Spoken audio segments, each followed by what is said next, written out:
खरंच 40चा टप्पा वैद्यकीय दृष्ट्या महत्वाचा आहे का? त्या बाबतीत काय वाटतं? खरं आहे, आता 40 आपला आजचा विषय आहे म्हणून. पण खरं म्हणजे आयुष्याचे असे टप्पे असतातच.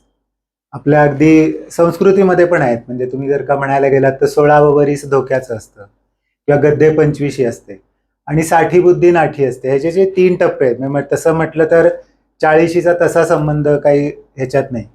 पण हा तुम्ही जर का बघितलं 25 आणि 60 याच्या बरोबर मधोमध हा टप्पा आहे. तर जिथं आपण जर का तुम्ही 80 वर्षाचं आपलं आयुष्य असं धरलं आजकालच्या काळात ॲव्हरेज 100 म्हटलं तर ते आयडियल झालं आणि 50-60 म्हणजे अगदीच आहे. पण ऑन अन ॲव्हरेज 75 ते 80 वर्ष जर का माणूस जगतो असं आपण म्हटलं तर 40 हा मिड पॉइंट आहे. तर तिथपासनं आपण तो वरती पर्वत चढतोय समजा, पीकला पोचलो ट्रेकिंगच्या भाषेत आणि नंतर आपला उतार सुरू होणार आहे. तर उतार दोन्ही दृष्टीने आवश्यक असतो की आपल्याला थोडासा स्पीड पण घेता येतो. चढताना कसे आपण दमछाक करत नाही, आपल्या आयुष्याला कसं वेगवेगळे ध्येय असतात, कमिटमेंट असतात, ध्येय किंवा आपल्याला काहीतरी मिळवायचं असतं त्याच्यासाठी प्रचंड कष्ट चालू असतात. बाकी सगळ्या गोष्टी सेकंडरी असतात. 40शीत आपण पोचलो की बहुतांश वेळेला आपण बऱ्यापैकी अगदी 100% जरी नाही तरी एक 60-70% आपल्या आयुष्यात जे काही गोल असतो तो आपण मिळवलेला असतो आणि इथून पुढे तो जरा मेंटेन करायचा आणि अजून काही मिळवता आलं तर बघायचं, असं एक जनरल असतं. त्याच वेळेला थोड्या जबाबदाऱ्या पण वाढलेल्या असतात. मुलांची नेमकी शिक्षणाची वय समजा ऑन अन ॲव्हरेज 28 ते 30 वर्षी मुलं होतात असं म्हटलं तर 40मध्ये मुलं 10-12 वर्षाची झालेली असतात. मग त्यांचं पुढचं शिक्षण, त्यांची आर्थिक तरतूद.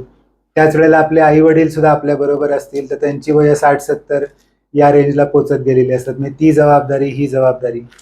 त्याच वेळेला लग्न होऊनही 15-20 वर्ष झालेली असल्यामुळे त्याच्यातही कधी कधी एक तोचपणा येणं असं सुद्धा त्यात थोडंसं होऊ शकतं. आणि माझं काय, मी अजून इतक्या इतरांसाठीच जगतो पण माझं काय, असं एक सेल्फ त्याच्यातनं जो असतो तो सुद्धा असतो. म्हणजे इतक्या प्रकारची घुसळण या सगळ्या ह्याच्यामध्ये 40च्या टप्प्यावर असते. आणि 40 याचं बाकी जरी काही नसलं तरी हे एक नवीन दागिना आपल्याला डोळ्यावरती बहुतांश लोकांना मिळतो 40व्या वर्षी, चष्मा जो आपण म्हणतो. तर ते एक 40शीचा एक मोठा हॉलमार्क आहे की चष्मा लागला की केस थोडेसे पांढरे थोडेसे व्हायला लागतात. यंग जनरेशन आपल्याला काका काका म्हणायला लागते. ते आपल्याला मनात कुठेतरी हर्ट पण होतं, पण त्याला इलाजही नसतो काही. शरीरात एनर्जी, मनात एनर्जी पण भरपूर असते.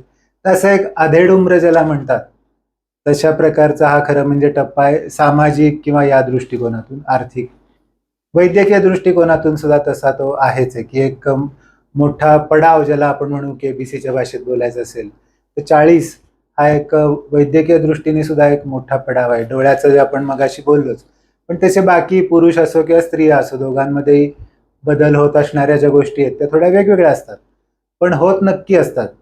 जसं वयात येणं, प्युबर्टी, ह्याच्यात एक मोठे बदल शरीरामध्ये जसे होत असतात तसे याही याच्यात तेवढे मोठे जरी नसले तरी शारीरिक मानसिक लेवलला असे बदल शरीरात होत असतात. आणि त्याची तयारी आत्ता म्हणजे 40 मध्येच चालू केली तर मग 50-60-70 या ह्याच्यातलं जे आपलं वय आहे ते सुखकर होण्याची सुरुवात जर का तुम्ही 40शीतच गिअर चेंज केले आपले जरा लाईफस्टाईलचे तर ते तुमचं आयुष्य आणखीन नक्की चांगलं, पुढचं चांगलं होऊ शकतं. खूप छान विश्लेषण केलंय रणजितनी.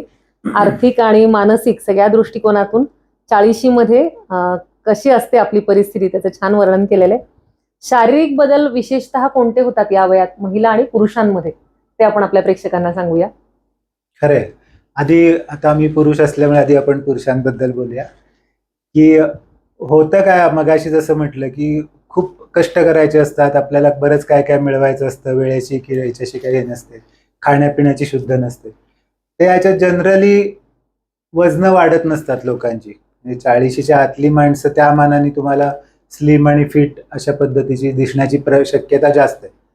पण 40शी नंतर एक प्रकारची स्टॅबिलिटी यायला लागते आयुष्यामध्ये आणि मग त्याच्यामध्ये आणि थोडे पैसे पण असतात. आधीच्या काळात कसं असतं, इच्छा भरपूर असतं हॉटेलमध्ये हे खाऊ ते खाऊ, पण ते परवडेल अशी परिस्थिती नसते, कदाचित वेळ नसतो.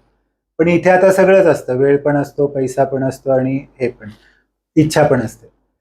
तर या तिन्ही ह्याच्यातनं म्हणजे वेट गेन हा याच्यातला सगळ्यात महत्वाची जी सुरुवात या काळामध्ये व्हायला लागते की वजन वाढायला लागण्याची सुरुवात ही 40शी पासून हळूहळू सुरू होते. त्यात तुमची लाईफस्टाईल तशी ऑलरेडी असेल तर मग ते आणखीन जास्त होईल. त्या मानाने जर का तुमचं कष्टाचं काम असेल बऱ्यापैकी तर त्या मानाने कमी होईल, पण तुमचं 30व्या वर्षी जे वजन असतं त्याच्यापेक्षा 40व्या वर्षी हे वजन थोडं जास्तच असतं. साधारण 80% इंडिव्हिज्युअल्समध्ये हा रूल आपल्याला बघायला मिळेल. तर वेट गेन आणि वजन जर का तुम्ही म्हटलं स्थौल्य किंवा ओबेसिटी, लोकांना फक्त ते कॉस्मेटिक दृष्टीने हवं असतं की अरे मग ते माझं शरीर बेडप दिसतं, नीट दिसत नाही.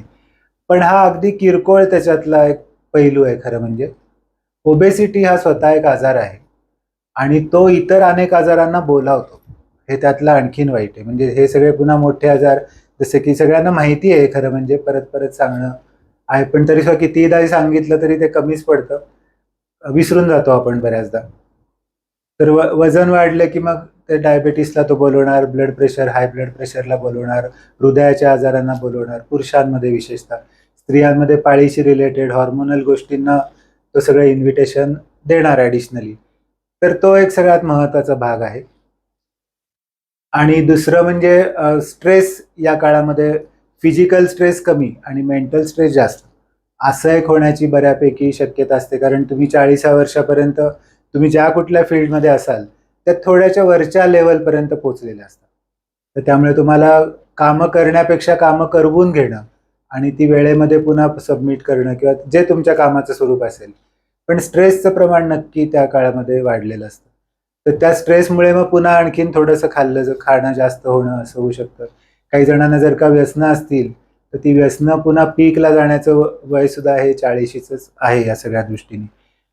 स्त्रियांमध्ये जर का बघायला लागलं तर अजूनही मेनोपॉज बऱ्यापैकी लांब असतो, पण डिलिव्हरीज वगैरे जनरली होऊन गेलेल्या असतात. तर त्यामुळे त्या लेवलला एक स्थैर्य असतं आणि थोडीशी फिमेल जेनायटल सिस्टीम ज्याला आपण म्हणू ती थोडीशी काय लेझी पण झालेली असते. तर त्याच्यात पाळीशी रिलेटेड काही तक्रारी अशा असू शकतात की लवकर येते, उशिरा येते, ब्लिडिंग जास्त होतं आणि काही काही वेळेला इमोशनल डिस्टर्बन्सेस काही काही जणींना वाटतं आता माझी 40शी झाली. बऱ्याचदा मनाचं पण असतं की लोकांना वाटतं बापरे मी आता 40 झालो किंवा झाले म्हणजे आता आमचं वय व्हायला सुरू झालं. तर असं काही नसतं खरं म्हणजे. अगदी ही सुरुवात आहे.